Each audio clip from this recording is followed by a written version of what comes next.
सभी को नमस्कार। स्वागत है आपका मेरे YouTube चैनल पवन खांडल होम इकोनॉमिक्स में। दोस्तों, आज हम क्लास 12th का इकोनॉमिक्स का जो सेकंड बुक है, इकोनॉमिक्स की सेकंड बुक क्लास 12th की इंडियन इकोनॉमिक डेवलपमेंट, उसके सेकंड चैप्टर के ये सीरीज़ मैं यहाँ शुरू करने जा रहा हूँ। आज इसका फर्स्ट पार्ट है और इसके कई वीडियो हम बनाएंगे जिसमें इस चैप्टर को हम कंप्लीट करेंगे। ये जो लेसन है वो केवल क्लास 12th के लिए ही नहीं है, बल्कि जो भी कोई मेरे भाई, मेरे दोस्त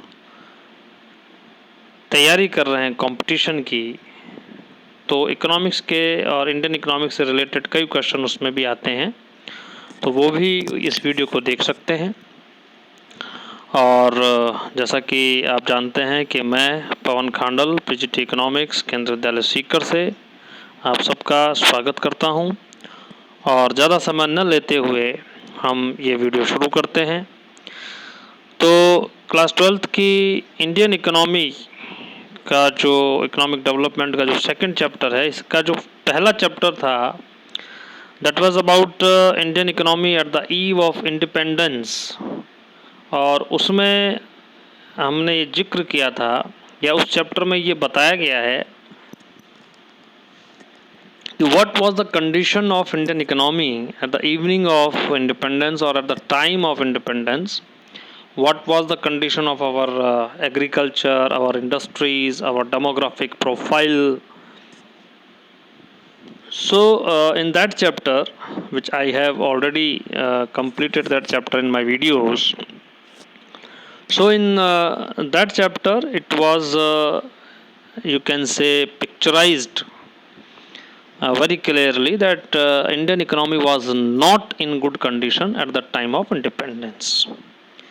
Now, after independence, a big challenge was there in front of our government, and you all know that at that time our Prime Minister was Mr.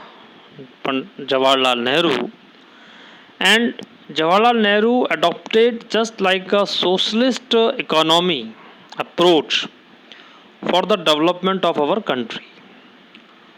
So in this chapter you can see the heading that it is 1950 to 1990, that how our economy how our economy follow the development path during these 40 years 1950 to 1990. Because we know that after this 1990, the economic strategy and the development path has been drastically changed, and our economy entered in a new era. That's why we can divide the whole economic development path of the country in two stages. The first stage from 1950 to 1990, and the second stage, that is latter stage, and from 1991 to continue. So in this video or in this lesson or in this chapter, we will read that how our economy was running during these 1950 to 1990, what was our strategies, on which sectors we gave the focus, how we come out to backward situation of our economy at that time. All these aspects we will touch in this chapter. So let's begin. क्या हुआ 1950 से लेकर के 1990 तक के सालों में हमने किस तरीके से देश को आर्थिक विकास के मार्ग पर हम आगे लेके गए, क्या हमने किया क्या नहीं किया, यही सारा हम इसमें जिक्र करेंगे। तो देखिए बच्चों, हम शुरू करते हैं। इस चैप्टर में जो स्टडी करेंगे, जो पढ़ेंगे, वो हम पढ़ेंगे एक तो इसका इंट्रोडक्शन, उसके बाद आप देखिए economics planning, goal of 5 year plan, agriculture, industrial development, foreign trade, critical appraisal of industrial development, ये सारी चीज़ें हम इसमें डिस्कस करेंगे वन बाय वन। और जो इकोनॉमिक्स, ये इकोनॉमिक है, इसको इकोनॉमिक प्लानिंग पढ़ें आप। Economic planning, this is not economics, you can correct it. This is only economic planning. This is economic planning. So you can understand that it is economic planning.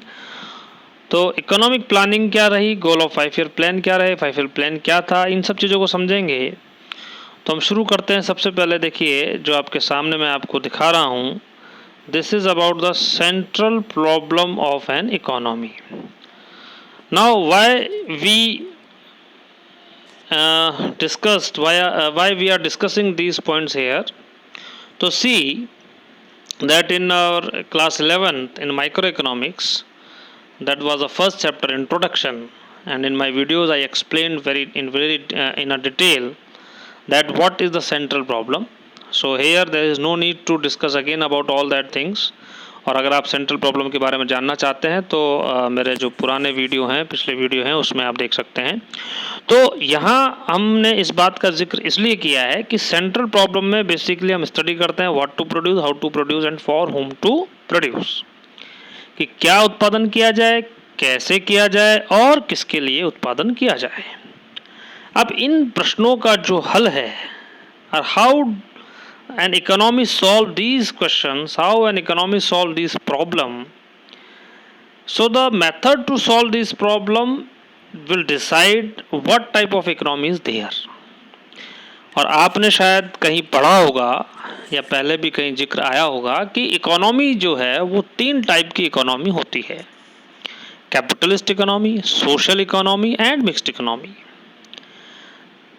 और इन तीनों ही economies में इन तीनों central problems का जो हल ढूंढा जाता है, जो प्रॉब्लम ये सॉल्व की जाती है, उसका जो तरीका है वो डिफरेंट होता है। वो हम यहाँ जानेंगे किस तरीके से इन 3 डिफरेंट इकोनॉमीज़ में हम इन तीनों प्रॉब्लम्स को सॉल्व करते हैं, कैसे उसको हल करते हैं। तो आगे बढ़ते हैं। तो 3 तरह की इकोनॉमीज़ हैं। एक हो गया आपका कैपिटलिस्ट इकोनॉमी, एक हो गया आपका सोशलिस्ट इकोनॉमी और एक हो गया आपका मिक्स्ड इकोनॉमी। अब देखिए दोस्तों, कैपिटलिस्ट इकोनॉमी क्या है कि economy in which means of production are owned, controlled and operated by the private sector. Capitalist economy में मेनली जो फोकस होता है वो फोकस होता है प्राइवेट सेक्टर पर। दैट मीन्स कि जो भी मीन्स ऑफ प्रोडक्शन होते हैं वो ऑन्ड, कंट्रोल एंड ऑपरेटेड होते हैं bye the private sector. Individual के पास ही सारे मीन्स ऑफ प्रोडक्शन होते हैं, कंपनियां, फर्म्स, ये सब यही लोग जो है इन सबको क्या करते हैं, ऑपरेट करते हैं। और इन मार्केट इकोनॉमी, इसी को हम मार्केट इकोनॉमी कहते हैं, इसी को हम कैपिटलिज्म कहते हैं। और इसमें केवल वो कंज्यूमर गुड्स प्रोड्यूस की जाती हैं जिनकी मार्केट में डिमांड हो। ये एक बहुत बड़ा इसमें एक फीचर है इसका कि only those consumer goods will be produced that are in demand, जिनकी डिमांड होगी वही गुड्स बनेंगी। दैट कैन बी सोल्ड, और जिन गुड्स को प्रॉफिटेबली सोल्व किया जा सकता है either in the domestic market और इन द फॉरेन मार्केट, कि जिन गुड्स को बनाने में ज़्यादा प्रॉफिट होगा फर्म्स को, इंडिविजुअल्स को, प्रोड्यूसर्स को, वही जो गुड्स हैं वो बनाई जाएंगी, उनका प्रोडक्शन किया जाएगा। किस इकोनॉमी में, मार्केट इकोनॉमी में, या फिर इसी को आप कैपिटल इकोनॉमी कहते हैं। तो 2 चीज़ें हो गई कि जैसे हमारा जो प्रश्न था, the question was what to produce, only those goods are produce which are in demand, consumer do the demand for these goods and only those type of goods are produced, and producer will produce only those goods in which he can earn more profit, or the production of goods which are beneficial for the producer, only such type of goods are produced in capital economy or in market economy. The first question is solved in this way. Next हम देखते हैं इसके अंदर, that in a capitalist society the goods produced are distributed among people not on the basis of what। और जो second problem है उसका भी हम थोड़ा सा यहाँ जिक्र कर देते हैं, हाउ टू प्रोड्यूस। इस प्रॉब्लम को ऐसे सॉल्व किया जाता है कि जो टेक्निक ज़्यादा फ़ायदेमंद होती है प्रोड्यूसर के लिए, उसकी कॉस्ट कम करती है, उन्हीं टेक्निक्स को यूज़ किया जाता है। और मेनली मार्केट इकोनॉमी में या कैपिटलिस्ट इकोनॉमी में कैपिटल इंटेंसिव टेक्निक्स का ही यूज किया जाता है। तीसरा जो हमारा प्रश्न है, फॉर हुम टू प्रोड्यूस, इसका इसमें जो सॉल्यूशन अगर हम देखते हैं तो you can see here that in a capitalist economy the goods produced are distributed among people not on the basis of what people need but on the basis of purchasing power.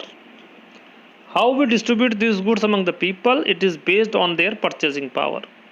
कि लोगों की purchasing power के हिसाब से ही goods का distribution होता है। इसका मतलब सीधा सा हो गया कि जो लोग ज़्यादा सामान खरीद सकते हैं उनके लिए ज़्यादा सामान बनेगा, जो नहीं खरीद सकते उनके लिए नहीं बनेगा। और यहाँ लोगों की नीड को नहीं देखा जाता, उनकी परचेजिंग पावर को देखा जाता है। The ability to buy goods and services, इसको ध्यान में रख करके ही गुड्स एंड सर्विसेज का प्रोडक्शन होता है। Low cost housing for the poor is, जैसे मान लीजिए फॉर एग्जांपल अगर हम बात करें कि सस्ते घर जो है वो पुअर लोगों के लिए बहुत ज़्यादा ज़रूरी है, but will not count as demand in the market, लेकिन मार्केट में उसकी डिमांड नहीं होती है। इसलिए क्योंकि पुअर के पास उसको खरीदने का पैसा नहीं होता है, because poor do not have the purchasing power to back the demand, that's why उस सस्ते घर जो है वो मार्केट में नहीं बनेंगे।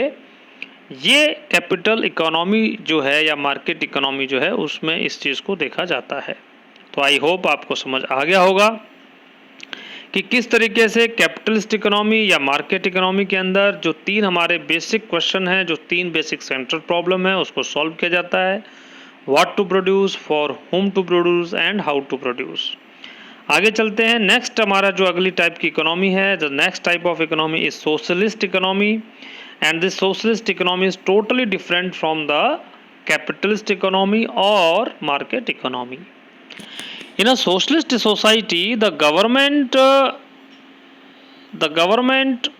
decide what goods are to be produced in accordance with the needs of society। कि सोशलिस्ट इकोनॉमी के अंदर गवर्नमेंट ये डिसाइड करती है कि कौन सी गुड्स को प्रोडक्शन किया जाए, और ये प्रोडक्शन किसके बेस पर होता है, that is based on the needs of the society. कि सोसाइटी की ज़रूरत क्या है, सोसाइटी में मेडिसिन की ज़रूरत है, सस्ते मकानों की ज़रूरत है, पब्लिक ट्रांसपोर्ट की ज़रूरत है, फूड ग्रेन की रिक्वायरमेंट है। तो जिन चीज़ों की रिक्वायरमेंट सोसाइटी को है, गवर्नमेंट उन्हीं चीज़ों के प्रोडक्शन के लिए रिसोर्स का अलोकेशन करती है सोशलिस्ट इकोनॉमी के अंदर। तो ये फ़र्क होता है कैपिटलिस्ट में और सोशलिस्ट में। The desires of individual consumers are not given much importance. और सोशलिस्ट इकोनॉमी में जो इंडिविजुअल कंज्यूमर है उसकी जो डिज़ायर है, उसकी जो परचेजिंग पावर है या उसकी जो नीड है, उसको यहाँ पर कोई इम्पोर्टेंस नहीं दी जाती है। इम्पोर्टेंस दी जाती है कलेक्टिव डिमांड को, इम्पोर्टेंस दी जाती है नीड ऑफ द सोसाइटी को, इम्पोर्टेंस दी जाती है कॉमन मैन को, इम्पोर्टेंस दी जाती है मास पॉपुलेशन को। So the government decides how goods are to be produced and how they should be distributed. और इस बात का डिसीजन कि गुड्स का प्रोडक्शन कैसे हो और उनका डिस्ट्रीब्यूशन कैसे हो, ये भी it is also being done by the government. In principle distribution under socialism is suppose to be based on what people need, not on what they can afford to purchase. For whom to produce, this problem in this economy is not based, this problem is not you can say cured, or this problem is not sold on the basis of the purchasing power of the consumer, but it is rather than it is sold on the basis of need of the society or need of the people। कि लोगों की कितनी आवश्यकता है, उनकी need क्या है, उसके बेस पर हम इस प्रॉब्लम को इस इकोनॉमी के अंदर सॉल्व करते हैं। Again you can see the means of production or how to produce the production technique। It is again normally it may be the labor intensive, because always the government keep the interest of the common people in their mind। So that is about the socialist economy, friends. Now the next economy is the mixed economies. Now if you see and if you do the survey about the different economies of the world, So we do not find the pure capitalist and the pure socialist economy, because in today's world there is a equal important role of the private sector and the government also. We cannot neglect the role of government in the production activities, in the economic activities, as well as the private sector in the production activities, in the economic activities. So, what type of economy is being adopted by most of the countries? That is the mixed economy. कि किस तरह की economy को ज़्यादातर देशों ने adopt किया है, वो आ जाती है आपके मिक्स्ड इकोनॉमी। और ये जो मिक्स्ड इकोनॉमी होती है, इसमें क्या होता है, दोनों का ही रोल होता है कि most economies are mixed economies, that is the government and the market together answer the three questions of what to produce, how to produce and for whom to produce। तो ये तीनों सवाल जो है इनका मिलकर के जवाब देती हैं सरकार और प्राइवेट सेक्टर। और you can see that in a mixed economy the market will provide whatever goods and services it can produce well, and the government will provide essential goods and services which the market fails to do। Simple सा जवाब है, simple सा रास्ता है कि जो चीज़ें private sector बना सकता है कंज्यूमर्स के लिए, जो उनके परचेजिंग पावर के हिसाब से वो बनाता है, वो प्राइवेट सेक्टर बनाता है उसको। और जो चीज़ें सोसाइटी के लिए ज़रूरत हैं, उसकी नीड है, एसेंशियल हैं, पुअर लोगों के लिए ज़रूरतें हैं, कलेक्टिव सर्विस के लिए ज़रूरत है, उन गुड्स एंड सर्विसेज का प्रोडक्शन गवर्नमेंट करती है। तो you can see that the best way is mixed economy, not capital economy और नॉट socialist economy।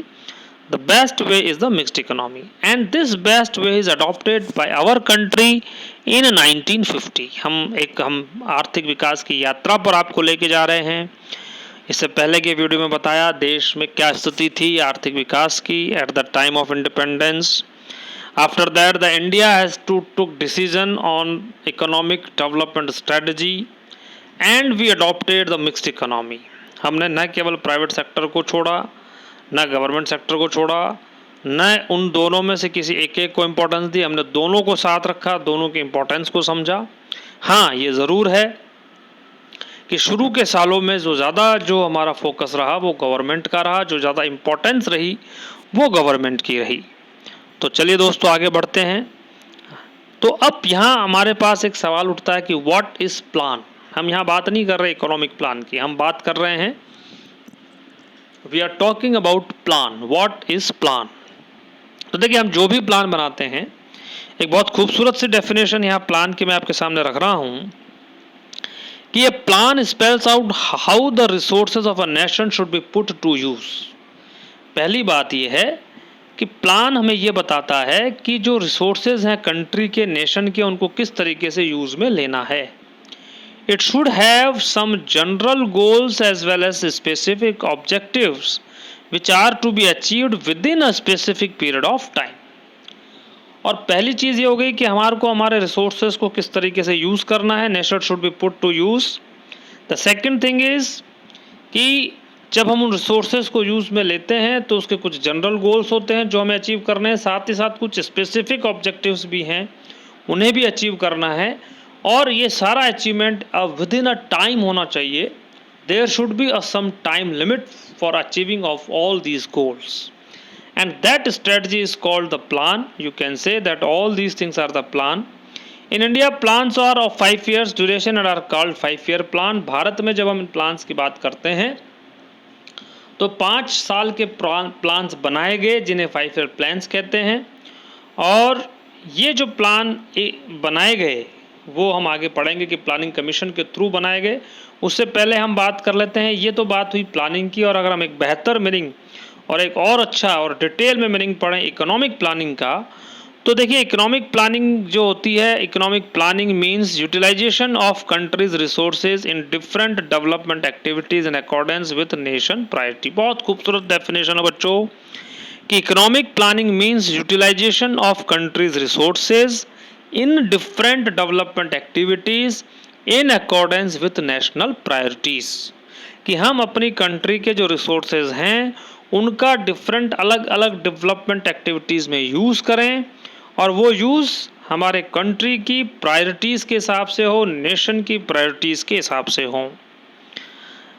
नेक्स्ट देखिए कि in 1950 the planning commission was set up with prime minister as the chairperson, और 1950 में हमारे यहाँ पर प्लानिंग कमीशन बना।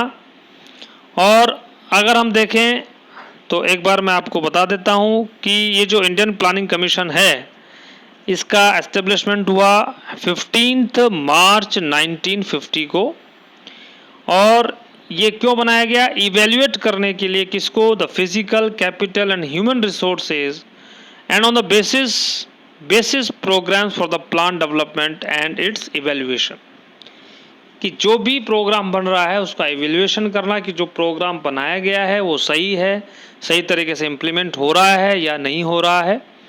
और एक इम्पॉर्टेंट बात हम यहाँ पर डिस्कस करना चाहेंगे कि नाउ द प्लानिंग कमीशन जो ऑफ इंडिया है उसको अब डिसॉल्व कर दिया गया है इन 2015 में। जब 2014 में नरेंद्र मोदी की सरकार आई तो उन्होंने प्लानिंग कमीशन को डिसॉल्व कर दिया और उसकी जगह एक नया इंस्टीट्यूशन बनाया that is called NITI Aayog. और नीति आयोग का मतलब है national institution for transforming India. तो उसके बाद से आज हम प्लानिंग कमीशन को उस रूप में नहीं पढ़ते हैं, ना ही उस रूप में हम जानते हैं जिस रूप में ये 1914 या 1915 से पहले था, 2015 या 2014 से पहले था। तो ये बात हुई प्लानिंग कमीशन की। अब हम एक बात कर लेते हैं प्लानिंग के टाइप्स की। दो मेन टाइप के प्लानिंग हम यहाँ डिस्कस करना चाहेंगे, और हम किस तरह के प्लानिंग कर रहे हैं ये भी हम यहाँ बात करेंगे। कि देखिए डायरेक्टिव जो प्लानिंग हो, दो तरह की प्लानिंग है, एक होती है डायरेक्टिव प्लानिंग और एक होती है आपका कॉम्प्रिहेंसिव प्लानिंग। जो डायरेक्टिव प्लानिंग है it refers to a system in which planning is just to direct the forces of demand and supply so that economy में reach at equilibrium situation. Directive planning आप समझ सकते हैं और आप ये मान सकते हैं कि इट इज़ बीइंग डन और it happens in market economy, it happens in capital economy, जहाँ पर गवर्नमेंट का इंटरवेंशन बहुत कम होता है और सिर्फ एक गाइडलाइन दी जाती है, system in which planning is just to direct the forces of demand and supply, ताकि मार्केट के अंदर, इकोनॉमी के अंदर एक इक्विलिब्रियम बना रहे। तो इस तरह की जो प्लानिंग है जिसमें गवर्नमेंट एक गाइडलाइन जारी कर देती है और एक जस्ट इंस्ट्रक्शन देती है, वो प्लानिंग जो है वो हमारा कैपिटलिस्ट इकोनॉमी और मार्केट इकोनॉमीज में होती है। दूसरी जो प्लानिंग है वो है कॉम्प्रिहेंसिव प्लानिंग, और it refers to a system in which government government खुद पार्टिसिपेट करती है, किसमें? In the process of growth and development, growth में और डेवलपमेंट के अंदर वो ये प्रोसेस में खुद गवर्नमेंट इन्वॉल्व होती है, एक्टिव पार्टिसिपेशन होता है। और इस तरह की जो प्लानिंग होती है बच्चों उसको हम कहेंगे कॉम्प्रिहेंसिव प्लानिंग। तो अभी तक हमने जो इसमें स्टडी किया, एक बार वापस से मैं फटाफट उसका रिकैप कर देता हूँ ताकि वो चीज़ आपको समझ में आ जाए।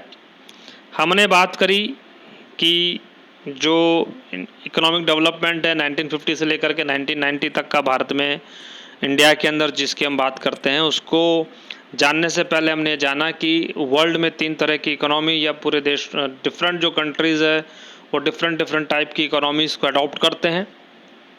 मेनली इसकी 3 कैटेगरीज़ हैं, कैपिटलिस्ट इकोनॉमी, सोशलिस्ट इकोनॉमी और मिक्स्ड इकोनॉमी। इंडिया ने मिक्स्ड इकोनॉमी के पाथ को अडॉप्ट किया जिसमें कि प्राइवेट सेक्टर का भी रोल होता है और पब्लिक सेक्टर का भी रोल होता है। उसके बाद हमने प्लान को समझा कि प्लान क्या है, उसके बाद हमने इकोनॉमिक प्लानिंग के बारे में जाना। फिर हमने ये बताया कि इकोनॉमिक प्लानिंग भी 2 तरह की हो गई, एक कॉम्प्रिहेंसिव और एक डायरेक्टिव। इंडिया में क्योंकि हमने कॉम्प्रिहेंसिव इकोनॉमिक प्लानिंग को अडॉप्ट किया है, तो इस कॉम्प्रिहेंसिव इकोनॉमिक प्लानिंग के अंदर गवर्नमेंट का एक एक्टिव रोल होता है, एक्टिव पार्टिसिपेशन होता है। और वो पार्टिसिपेशन किस तरह से होगा, क्या होगा, ये हम अगली जो हमारी वीडियो होगा उसके अंदर हम इसको डिस्कस करेंगे। और तो आप मेरे साथ बने रहिए। और इस सीरीज़ में मैं ये 2nd chapter Indian economic development का जो थोड़ा बड़ा चैप्टर है, इसको मैं बड़े आसानी से बिल्कुल एक्सप्लेन करते हुए इसको कंप्लीट करूँगा। तो आप हमारे साथ बने रहिए। Thank you, thanks, good night.